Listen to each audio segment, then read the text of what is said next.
ବନ୍ଧୁଗଣ, ଏପ୍ରିଲ ମାସ ପାଇଁ ଆପଣଙ୍କର ଶତ୍ରୁ ମାନଙ୍କର ତାଲିକା ପ୍ରସ୍ତୁତ କରାଯାଇଛି। ଦେଖନ୍ତୁ, ବର୍ଷର ଏହି ଚତୁର୍ଥ ମାସ ଆପଣଙ୍କ ଜୀବନରେ ଏକ ବଡ ପରିବର୍ତ୍ତନ ଆଣୁଛି। ଆଜିର ଭିଡିଓରେ ଗୁରୁଜୀ ଆପଣଙ୍କ ପାଇଁ ଏକ ମନକୁ ବିସ୍ମୟକର ସତ୍ୟ ପ୍ରକାଶ କରିଛନ୍ତି, ଯାହା ଶୁଣିବା ପରେ ଆପଣଙ୍କର ହୃଦୟ ଥରି ଉଠିବ। ଆପଣ ଯେତେବେଳେ ଅନୁଭବ କରିବେ ଯେ ଆପଣ ଯେଉଁ ଲୋକମାନଙ୍କୁ ଅନ୍ଧ ଭାବରେ ବିଶ୍ୱାସ କରି ଆସୁଛନ୍ତି ସେମାନେ ପ୍ରକୃତରେ ଆପଣଙ୍କର ସବୁଠାରୁ ବଡ ଶତ୍ରୁ। ସେମାନେ ହିଁ ପ୍ରକୃତରେ ଆପଣଙ୍କର ସବୁଠାରୁ ବଡ ଶତ୍ରୁ ଅଟନ୍ତି। ବନ୍ଧୁମାନେ, ଆଜି ମୁଁ ଆପଣଙ୍କ ସମ୍ମୁଖରେ ବିଶ୍ୱାସଘାତକର ଏକ ଜୀବନ୍ତ ନିଶ୍ୱାସ ପ୍ରଶ୍ୱାସୀ ଉଦାହରଣ ଉପସ୍ଥାପନା କରିବାକୁ ଯାଉଛି। ଏହା ଏତେ ଗଭୀର ଯେ ଏହାକୁ ଶୁଣିବା ପରେ ଆପଣ ଆପଣଙ୍କର ନିକଟତମ ଲୋକଙ୍କ ଉପରୁ ସମସ୍ତ ବିଶ୍ୱାସ ହରାଇଦେବେ। ମୁଁ ଆପଣଙ୍କୁ ଅନୁରୋଧ କରୁଛି, ଏହି ଭିଡିଓକୁ ସମ୍ପୂର୍ଣ୍ଣ ଶାନ୍ତ ମନରେ ଦେଖନ୍ତୁ, ଶେଷ ପର୍ଯ୍ୟନ୍ତ ଦେଖନ୍ତୁ, ଧ୍ୟାନର ସହିତ ଶୁଣନ୍ତୁ ଏବଂ ଏହାକୁ ଗଭୀର ଭାବରେ ବୁଝନ୍ତୁ। ଏହି ଏପ୍ରିଲ ମାସରେ ଆପଣଙ୍କର ଶତ୍ରୁମାନେ ଆପଣଙ୍କର ଜୀବନକୁ ନଷ୍ଟ କରିବା ପାଇଁ ସେମାନଙ୍କର ପ୍ରୟାସରେ କୌଣସି କସରତ ଛାଡ଼ିବେ ନାହିଁ। ମୁଁ ଏହି ଶତ୍ରୁମାନେ କରିବାକୁ ଚାହୁଁଥିବା ପ୍ରତ୍ୟେକ ପଦକ୍ଷେପ ପ୍ରକାଶ କରିବି। ମୁଁ ଆପଣଙ୍କୁ ସେମାନଙ୍କର ନାମ, ସେମାନଙ୍କ ସହିତ ଆପଣଙ୍କର ସମ୍ପର୍କ ଏବଂ ସେମାନେ ଆପଣଙ୍କର ପତନ ଆଣିବାକୁ କିପରି ଯୋଜନା କରୁଛନ୍ତି ତାହା କହିବି।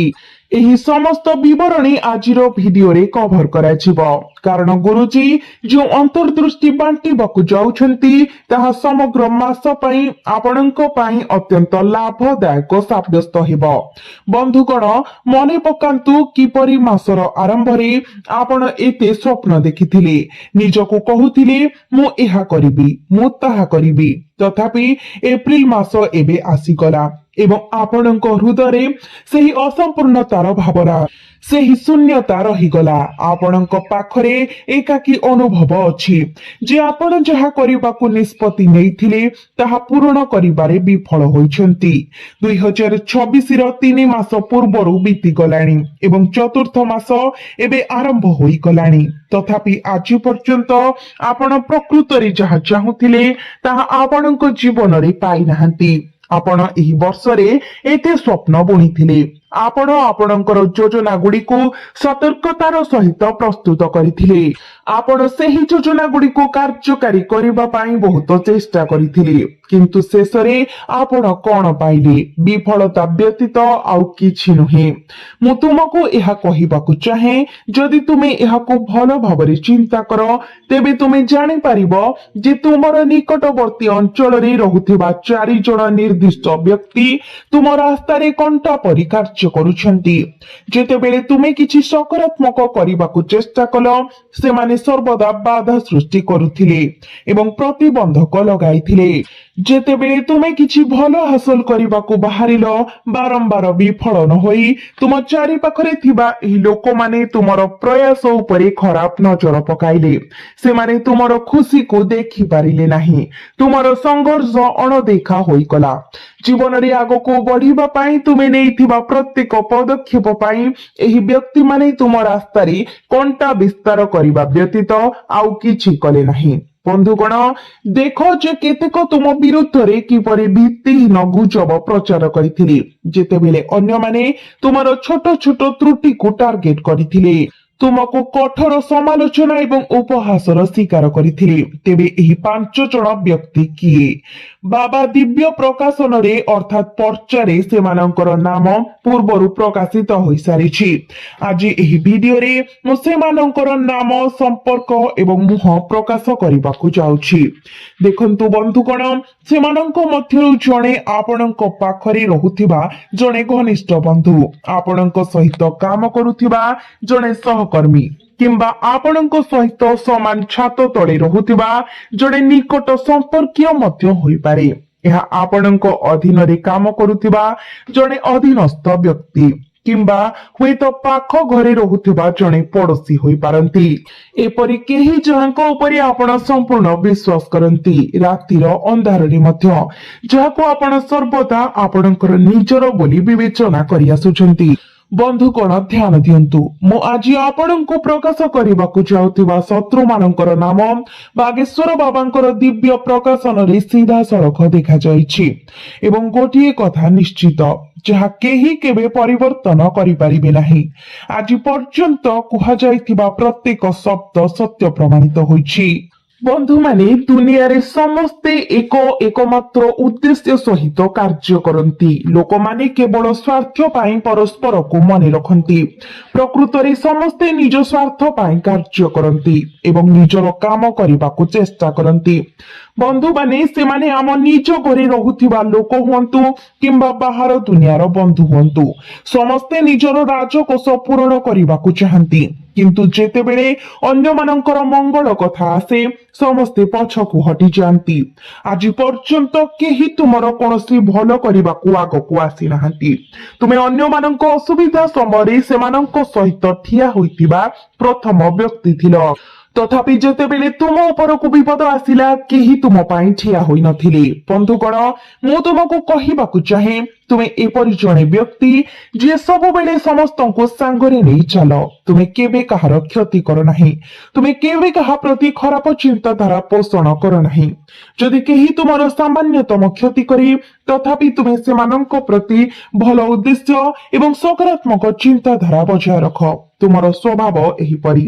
ବନ୍ଧୁଗଣ, ମୁଁ ତୁମକୁ କହିବାକୁ ଚାହେଁ, ତୁମେ ତୁମର ଜୀବନ ସାରା ସମସ୍ତଙ୍କୁ ସାହାଯ୍ୟ କରିଛ, କିନ୍ତୁ ପ୍ରତିବଦଳରେ କେହି ତୁମର ସାହାଯ୍ୟକୁ ଆସିନଥିଲେ। ବିପରୀତରେ ସେମାନେ ତୁମକୁ ଆହୁରି କଠୋର ଶବ୍ଦ ଶୁଣାଇଥିଲେ। ତୁମର ପ୍ରୟାସକୁ ନଷ୍ଟ କରାଯାଇଥିଲା। ଏହା ବ୍ୟତୀତ ପ୍ରତିକୂଳ ଦୃଷ୍ଟି ଏବଂ ମନ୍ଦ ଦୃଷ୍ଟି ଦ୍ୱାରା ତୁମକୁ ପ୍ରତ୍ୟେକ ମୋଡରେ ବାଧା ଦିଆଯାଇଥିଲା। ତୁମ ବିରୁଦ୍ଧରେ ଗୁପ୍ତ ପୂଜା ମଧ୍ୟ କରାଯାଇଥିଲା। ସେମାନେ ତୁମର ଆୟର ଉତ୍ସକୁ ମଧ୍ୟ କାଟି ଦେଇଥିଲେ, ଯେଉଁ ଉପାୟ ଦ୍ୱାରା ତୁମର ଘର, ତୁମର ପରିବାର ଏବଂ ତୁମର ଜୀବନ ବଜାୟ ରଖାଯାଏ। କିନ୍ତୁ ଯଥେଷ୍ଟ ହେଲା, ଆଉ ଏହାକୁ ସହ୍ୟ କରିବାକୁ ପଡିବ ନାହିଁ। ଯଦି ତୁମେ ଚୁପ୍ ବସି ନ ବସିବ, ତେବେ ତୁମର ଜୀବନ ଭଲ ପାଇଁ ମୋଡ ନେବ। କାରଣ ଜାଗ୍ରତ ହେବାର ସମୟ ଆସିଛି। ସେହି ଅପୂର୍ଣ୍ଣ ଇଚ୍ଛା ଗୁଡ଼ିକୁ ପୂରଣ କରିବାର ସମୟ ଆସିଛି।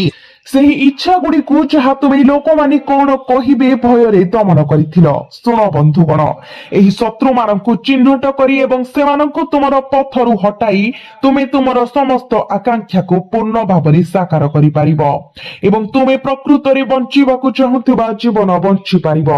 ସେଥିପାଇଁ ମୁଁ ଏହି ଶତ୍ରୁମାନଙ୍କର ନାମ ପ୍ରକାଶ କରିବାକୁ ଚାହୁଁଛି। ମୁଁ ତୁମକୁ ସମସ୍ତ ବିବରଣୀ ପ୍ରଦାନ କରିବି। ଏହି ଶତ୍ରୁମାନେ କିଏ, ସେମାନେ କିଭଳି ଦେଖାଯାଆନ୍ତି ଏବଂ ସେମାନଙ୍କ ଠାରୁ ନିଜକୁ କିପରି ରକ୍ଷା କରିପାରିବେ। ତେବେ ତା ପୂର୍ବରୁ ପ୍ରଥମେ ଆପଣମାନେ ଭିଡିଓକୁ ଲାଇକ୍ କରି ଚ୍ୟାନେଲକୁ ସବସ୍କ୍ରାଇବ କରିଦିଅନ୍ତୁ ଏବଂ କମେଣ୍ଟ ବକ୍ସରେ ଜୟ ସୀତାରାମ, ଜୟ ବଜରଙ୍ଗବାଲି ନିଶ୍ଚିତ ଲେଖନ୍ତୁ। ତେବେ ବନ୍ଧୁମାନେ, ଏପ୍ରିଲ ମାସ ଆରମ୍ଭ ହୋଇସାରିଛି, ତଥାପି ତୁମେ ତୁମ ମନରେ ଅନେକ ପ୍ରଶ୍ନ ଭାରାକ୍ରାନ୍ତ ହୋଇ ବଞ୍ଚିଛ। ତୁମର ଚିନ୍ତାଧାରା ମଧ୍ୟରେ ଅନେକ ସନ୍ଦେହ ଏବଂ ପ୍ରଶ୍ନ ଉଠୁଛି। ତୁମେ କିଛି ଭଲ କରିବାକୁ ବାହାରିଛ, କିନ୍ତୁ ଏହା ଓଲଟା ପ୍ରଭାବ ପକାଉଛି। ତୁମ ହାତରେ ଅଳ୍ପ ଟଙ୍କା ଆସୁଛି, କିନ୍ତୁ ଏହା ଠିକ୍ ସେତିକି ଶୀଘ୍ର ଉଭାନ ମଧ୍ୟ ହୋଇଯାଉଛି। ହସ୍ପିଟାଲ ବିଲ୍, ସାଧାରଣ ଖର୍ଚ୍ଚ, ପାରିବାରିକ ଦାୟିତ୍ୱ, ଅନ୍ୟମାନଙ୍କୁ ଋଣ ଦେବା କିମ୍ବା ଋଣ ପରିଶୋଧ କରିବା ମାଧ୍ୟମରେ ହେଉ, ଟଙ୍କା କେବେ ବି ତୁମ ପାଖରେ ରହୁନାହିଁ। ଏହା ସାରା ବର୍ଷ ବାରମ୍ବାର ଘଟୁଥିବା ପରିଣାମ। ଫଳସ୍ୱରୂପ ତୁମେ ଏହି ବର୍ଷ କୌଣସି ଯଥେଷ୍ଟ ପରିମାଣର ସଞ୍ଚୟ କରିପାରିନାହଁ ଏବଂ ଆଜି ଯେତେବେଳେ ତୁମେ ତୁମର ବ୍ୟାଙ୍କ ବାଲାନ୍ସ ଯାଞ୍ଚ କର, ତୁମ ମନକୁ ଏହି ଭାବନା ଆସେ, ଏତେ କଠିନ ପରିଶ୍ରମ କରିବା ସତ୍ତ୍ୱେ ମୋ ପାଖରେ ଏହା ଦେଖାଇବା ପାଇଁ କିଛି ନାହିଁ। ଏହା କାହିଁକି ଘଟୁଛି? କାରଣ ତୁମେ ତୁମର ଅଧିକାଂଶ ସମୟ ଅନ୍ୟ ଲୋକଙ୍କ ଉପରେ ନଷ୍ଟ କରିଛ। ତୁମେ ତୁମର ବହୁମୂଲ୍ୟ ସମୟ ଏପରି ବ୍ୟକ୍ତିମାନଙ୍କ ଉପରେ ନଷ୍ଟ କରିଛ ଯେଉଁମାନେ କେବେ ତୁମର ପାଖରେ ଠିଆ ହୋଇନଥିଲେ, ଯେଉଁମାନେ ତୁମର ସବୁଠାରୁ ଅନ୍ଧାର ସମୟରେ କୌଣସି ସାହାଯ୍ୟ କରିନଥିଲେ। ତୁମେ ଏପରି ପ୍ରେମ ପଛରେ ପିଛା କରି ସମୟ ନଷ୍ଟ କରିଛ ଯାହା ଶେଷରେ ତୁମକୁ ବିଶ୍ୱାସଘାତ କରିଥିଲା। ତୁମେ କାହାର ସ୍ନେହ ଜିତିବା ପାଇଁ ତୁମର ନିଜ ସ୍ୱପ୍ନକୁ ବଳି ଦେଇଛ, କେବଳ ଏହା ଜାଣିବା ପାଇଁ ଯେ ସେମାନେ ମଧ୍ୟ ତୁମ ପାଖରେ ଠିଆ ହୋଇପାରିଲେ ନାହିଁ। ଏହି ଲୋକମାନଙ୍କ ମଧ୍ୟରୁ କିଛି ଲୋକ ବେକାର ଥିଲେ, ଅନ୍ୟମାନେ କେବଳ ଆବଶ୍ୟକତାରେ ଥିଲେ। ତୁମେ ଏହି ଅନାହାରୀ ବ୍ୟକ୍ତିମାନଙ୍କୁ ସାହାଯ୍ୟ କରିବାକୁ ଚେଷ୍ଟା କରି ବହୁତ ସମୟ ନଷ୍ଟ କରିଛ, କେବଳ ଏହା ଜାଣିବା ପାଇଁ ଯେ ବାସ୍ତବରେ ସେମାନେ ବିଶ୍ୱାସଘାତକ ଥିଲେ। ବନ୍ଧୁଗଣ, ଏମାନେ କେବଳ ନିଜର ଆବଶ୍ୟକତା ପୂରଣ କରିବା ପାଇଁ ତୁମକୁ ବ୍ୟବହାର କରିଥିଲେ, କେବଳ ବୁଲି ପଡି ତୁମକୁ ପଛରୁ ଛୁରୀ ମାରିବା ପାଇଁ। ଏପରି ଲୋକଙ୍କ ସହିତ ଫସି ରହି ତୁମେ ଗତ ବର୍ଷ ଧରି ଅଗଣିତ ବିପର୍ଯ୍ୟୟ ଏବଂ କଷ୍ଟ ସହ୍ୟ କରିଛ। ମୁଁ ତୁମକୁ ଏବେ କହିବାକୁ ଚାହୁଁଛି, ତୁମେ ଯେଉଁ ବିପର୍ଯ୍ୟୟ ସହିଥିଲ, ଯାହା ତୁମକୁ ଆଜି ଠିଆ ହେବାକୁ ଏବଂ ତୁମର ପାଦ ପକାଇବାକୁ ବାଧ୍ୟ କରିଥିଲା, ତାହା କୌଣସି ସାଧାରଣ ବିପର୍ଯ୍ୟୟ ନଥିଲା। ତଥାପି ମୋର ଏକମାତ୍ର ଉଦ୍ଦେଶ୍ୟ ହେଉଛି ନିଶ୍ଚିତ କରିବା ଯେ ତୁମେ ଭବିଷ୍ୟତରେ ଆଉ କେବେ ଏପରି ବିପର୍ଯ୍ୟୟ ସହିବ ନାହିଁ, ସେହି ବିପର୍ଯ୍ୟୟ ଯାହା ତୁମକୁ ଏତେ ହରାଇବାକୁ ବାଧ୍ୟ କରିଥିଲା।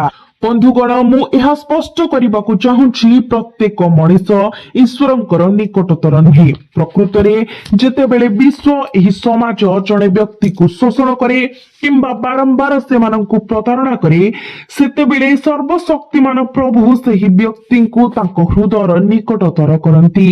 କାରଣ ସେ ଜାଣନ୍ତି ଯେ ଅନ୍ୟ କେହି ସେମାନଙ୍କ ପାଖରେ ଠିଆ ହୋଇନଥିଲେ ଏବଂ କେହି ସେମାନଙ୍କର ସାହାଯ୍ୟକୁ ଆସିନଥିଲେ। ସାହାଯ୍ୟ କିମ୍ବା କାମ ପାଇଁ ସେମାନେ ଯେଉଁ ପ୍ରତ୍ୟେକ ବ୍ୟକ୍ତିଙ୍କୁ ଯୋଗାଯୋଗ କରିଥିଲେ, ସେମାନେ କେବଳ ପ୍ରତ୍ୟାଖ୍ୟାନର ସମ୍ମୁଖୀନ ହୋଇଥିଲେ। କିନ୍ତୁ ଏହା ମନେ ରଖନ୍ତୁ, ବାଗେଶ୍ୱର ଧାମ ସରକାର ତୁମ ସହିତ ଅଛନ୍ତି ଏବଂ ଥରେ ତୁମେ ତାଙ୍କର ସମର୍ଥନ ପାଇଲେ ତୁମର ଜୀବନ ଭଲ ପାଇଁ ପରିବର୍ତ୍ତିତ ହେବ। ଦେଖନ୍ତୁ, ଅତୀତରେ ଯାହା ଘଟିଛି ତାହା ଘଟି ସାରିଛି, ତାହା ହେବାକୁ ଦିଅନ୍ତୁ। ଏହି ମୁହୂର୍ତ୍ତରୁ ଆଉ କିଛି ଭୁଲ ହେବାକୁ ଦିଅନ୍ତୁ ନାହିଁ ଏବଂ ଏହି ମାସରେ ତୁମ ପାଇଁ କିଛି ନୂତନ ଏବଂ ଗୁରୁତ୍ୱପୂର୍ଣ୍ଣ ଘଟିବାକୁ ସ୍ଥିର ହୋଇଛି। ବନ୍ଧୁଗଣ, ମୁଁ ତୁମକୁ ଏହା କହିବାକୁ ଚାହେଁ, ଯେତେବେଳେ ତାଲିକାଟି ଶେଷରେ ପ୍ରକାଶିତ ହେବ, ଥରେ ତୁମେ ଏହାକୁ ଦେଖିବ, ତୁମେ ମଧ୍ୟ ସମ୍ପୂର୍ଣ୍ଣ ଆଶ୍ଚର୍ଯ୍ୟ ହୋଇଯିବ। କାରଣ ବାବାଙ୍କ ଆଶୀର୍ବାଦ ଏବଂ କୃପା ଦ୍ୱାରା ଏହି ପର୍ଚ୍ଚା ମଧ୍ୟରେ ଥିବା ଭବିଷ୍ୟତବାଣୀ ନିଶ୍ଚିତ ଭାବରେ ସତ୍ୟ ହେବ। କାରଣ ଏଥିରେ 4 ଜଣ ବିଶ୍ୱାସଘାତକଙ୍କ ନାମ ପ୍ରକାଶ ପାଇଛି ଏବଂ ଏହି 4 ଜଣ ବିଶ୍ୱାସଘାତକ ତୁମକୁ କେବେ ବି ଶାନ୍ତିରେ ରହିବାକୁ ଦେବେ ନାହିଁ। ଯେତେବେଳେ ତୁମର ପ୍ରୟାସ ସଫଳ ହେବାକୁ ଆରମ୍ଭ କରିବ, ସେମାନେ ସେମାନଙ୍କୁ ନଷ୍ଟ କରିବାକୁ ଚେଷ୍ଟା କରିବେ। ଯେତେବେଳେ ତୁମେ ଜୀବନରେ ଉଠିବା ଆରମ୍ଭ କରିବ, ଏହି ବିଶ୍ୱାସଘାତକ ମାନେ ପ୍ରଥମେ ତୁମକୁ ତଳକୁ ଟାଣି ଆଣିବାକୁ ଚେଷ୍ଟା କରିବେ।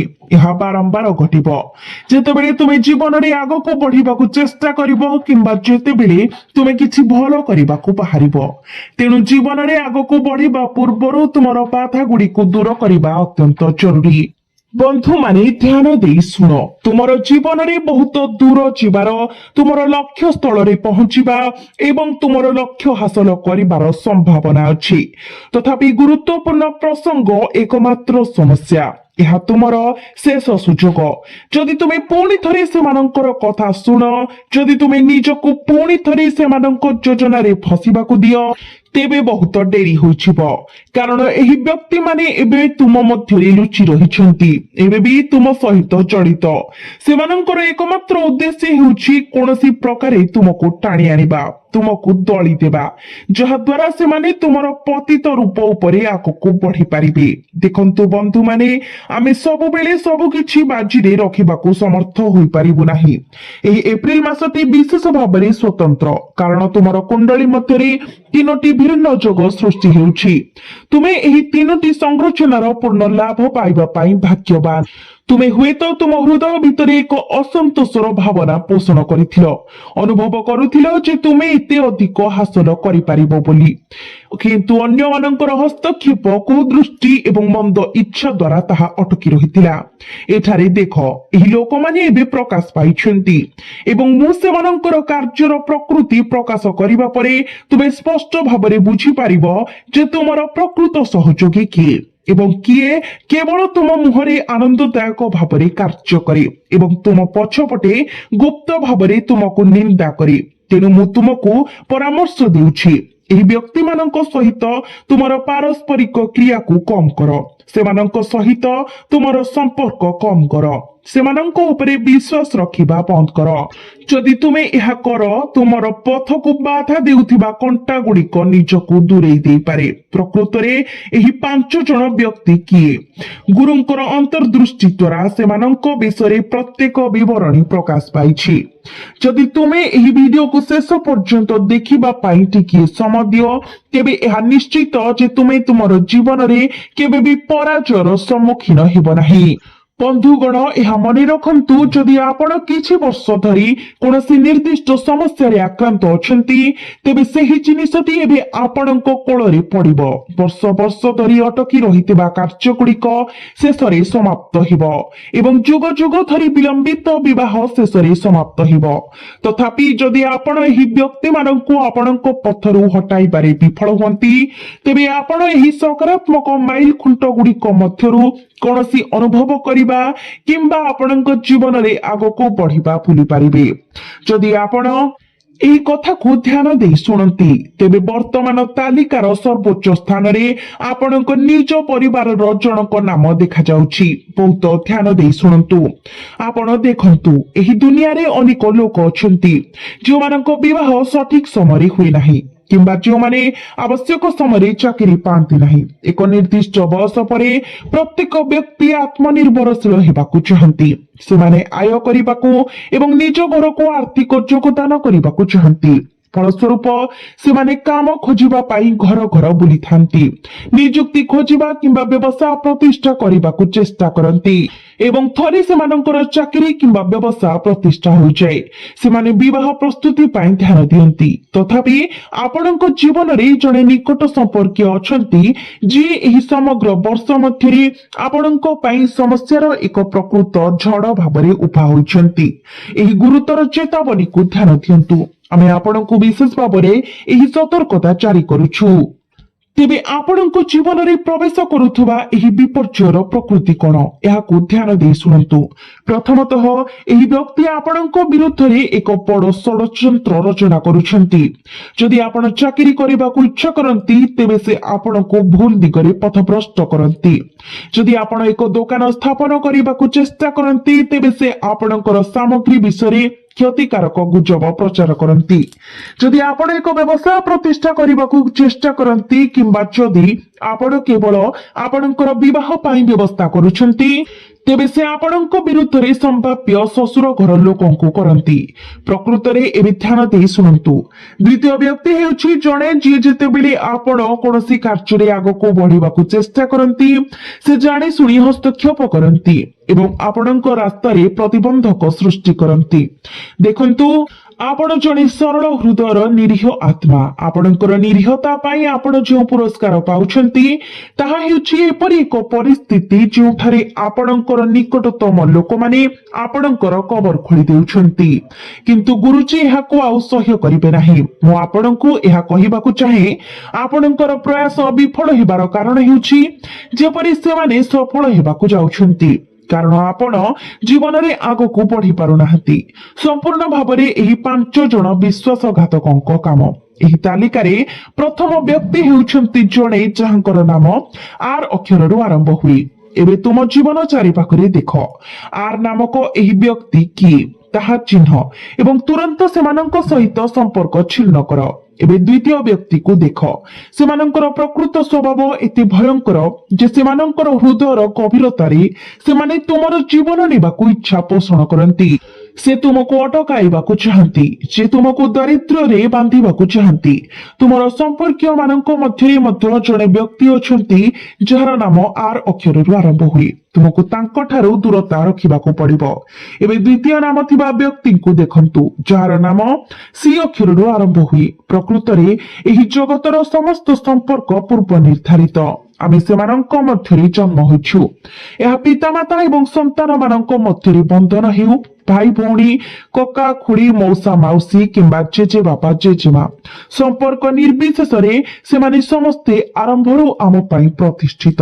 ତଥାପି ବନ୍ଧୁତା ଏକ ଅନନ୍ୟ ବନ୍ଧନ ଯାହାକୁ ଆମେ ନିଜ ପାଇଁ ବାଛୁ, ଘୋଷଣା କରି ଏହି ବ୍ୟକ୍ତି ମୋର ବନ୍ଧୁ। କେତେକ ସମୟରେ ଏପରି ବନ୍ଧୁ କିଛି ଦିନ ପରେ ଦୂରେଇ ଯାଇପାରେ। ତଥାପି ଅନ୍ୟ ବନ୍ଧୁ ଅଛନ୍ତି ଯେଉଁମାନେ ବର୍ଷ ବର୍ଷ ଧରି ଆମ ପାଖରେ ରହିଥାନ୍ତି। କିନ୍ତୁ ଯେତେବେଳେ ଟଙ୍କାର କଥା ଉଠେ, ସେତେବେଳେ ସବୁଠାରୁ ଦୃଢ ବନ୍ଧୁତା ମଧ୍ୟ ପାଉଁଶ ହୋଇଯାଇପାରେ। ବର୍ତ୍ତମାନ ଆପଣଙ୍କର ଜୀବନରେ ସମାନ କିଛି ଘଟୁଛି। ଆପଣଙ୍କ ବନ୍ଧୁ ମାନେ ପୁରୁଣା ସାଥୀ ପିଲାଦିନର ବନ୍ଧୁ ଯାହାକୁ ଆପଣ ବର୍ଷ ବର୍ଷ ଧରି ଜାଣିଛନ୍ତି। ତଥାପି ଏହି ଚେତାବନୀକୁ ଧ୍ୟାନ ଦିଅନ୍ତୁ। ଥରେ ଟଙ୍କା ଏହି ଚକ୍ରରେ ଏକ କାରଣ ହୋଇଗଲା, ତେବେ ଆପଣଙ୍କ ବନ୍ଧୁତାରେ ତିକ୍ତତା ନିଶ୍ଚିତ ଭାବରେ ପଶିଯିବ। ସେହି ମୁହୂର୍ତ୍ତରେ ପ୍ରତିଦ୍ୱନ୍ଦ୍ୱିତାର ଭାବନା ଉଭା ହେବ, ପରସ୍ପରକୁ ପଛରେ ପକାଇବା ପାଇଁ ଏକ ଇଚ୍ଛା। ଏହା ବ୍ୟତୀତ ଜଣେ ନିର୍ଦ୍ଦିଷ୍ଟ ବନ୍ଧୁ ଯାହାର ନାମ ଏକ ନିର୍ଦ୍ଦିଷ୍ଟ ଇଂରାଜୀ ଅକ୍ଷରରୁ ଆରମ୍ଭ ହୁଏ। ଯେଉଁ ବନ୍ଧୁର ନାମ ଇଂରାଜୀ ଅକ୍ଷର ଜି ସହିତ ଆରମ୍ଭ ହୁଏ ତାଙ୍କ ପ୍ରତି ସତର୍କ ରୁହନ୍ତୁ, କାରଣ ସେ ଆପଣଙ୍କର ଉନ୍ନତି ଦେଖିପାରିବେ ନାହିଁ। ଯେପରି ଆମେ ଉଲ୍ଲେଖ କରିଛୁ, ଏହି ବ୍ୟକ୍ତିଙ୍କର ନାମ ଜି ଅକ୍ଷରରୁ ଆରମ୍ଭ ହୁଏ। ଶେଷରେ ବାବାଙ୍କ ଦ୍ୱାରା ପ୍ରଦାନ କରାଯାଇଥିବା ପର୍ଚ୍ଚାରେ ଜଣେ ତୃତୀୟ ବନ୍ଧୁଙ୍କୁ ଚିହ୍ନଟ କରନ୍ତୁ, ଯାହାର ନାମ ଏସ୍ ଅକ୍ଷରରୁ ଆରମ୍ଭ ହୁଏ, ଏବଂ ଚତୁର୍ଥ ନାମ ଯାହାର ନାମ ଏଲ୍ ଅକ୍ଷରରୁ ଆରମ୍ଭ ହୁଏ। ଯାହାର ନାମ ଏହି ସବୁ ଅକ୍ଷରରୁ ଆରମ୍ଭ ହୁଏ ବର୍ତ୍ତମାନ ତୁମ ଜୀବନର ପରିଧିରେ ଘୁରି ବୁଲୁଛନ୍ତି।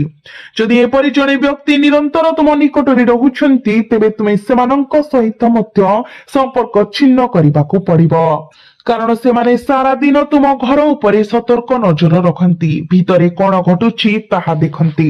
ସେମାନେ ଦେଖନ୍ତି ଯେ ତୁମ ପିଲାମାନେ ହସୁଛନ୍ତି କି କାନ୍ଦୁଛନ୍ତି, ତୁମର ସ୍ୱାମୀ ଘରକୁ ରୋଜଗାର ଆଣୁଛନ୍ତି କି ନାହିଁ, ଏବଂ ଆପଣଙ୍କର ବ୍ୟକ୍ତିଗତ ଜୀବନରେ କେତେ ସମସ୍ୟା କିମ୍ବା ଏହାର ଅଭାବ।